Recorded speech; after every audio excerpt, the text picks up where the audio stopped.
Good morning, St. Francis, and good morning, people of God. It is Tuesday, the 15th day of March 2022, Tuesday of the second week of Lent, the 10th day of Lent. Coming to you this morning on this bright, sunny Carolina morning from our wetlands over here.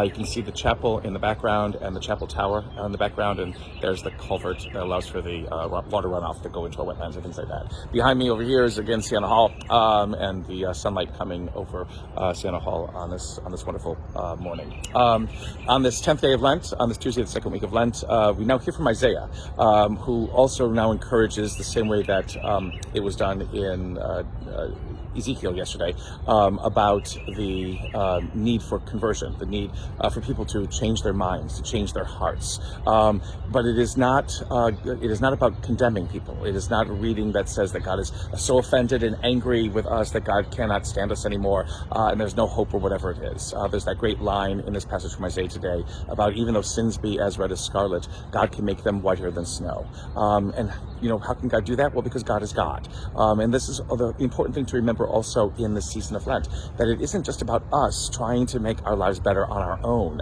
It is about becoming attentive to where it is that God is speaking to us and how it is that God is speaking to us, about waking up and realizing what our life can be and how our life can be made wonderful and brilliant and glorious if lived with God, if we have that courage to trust, again, that God knows what God is doing and to listen to what it is that God asks us to do and asks us to become. It is God who can do all these things because God can do all these things. It is not about us becoming perfect because God is the one who is perfect. And out of that perfection that God shares with us, we can see new horizons, we can see new tomorrows, we can see new understandings about ourselves if we dare to look, if we dare to take the time to look. That is kind of where Matthew's gospel leads us today, in the sense of knowing what it is that we must do to be believers in this world, to give witness to a relationship, to a life with God in this world. He uses, in many ways, the difference between what it is that the Pharisees do, that sometimes, again, they'll tell you what to do, but they do not live it themselves.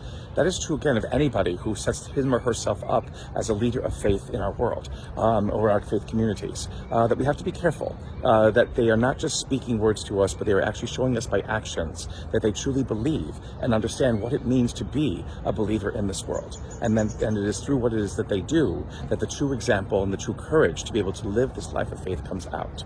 Be careful of those who say to you, Jesus is basically saying today, that this is the best way to do, a life of God, and yet they never do anything else, or else they may even do the opposite of what they say.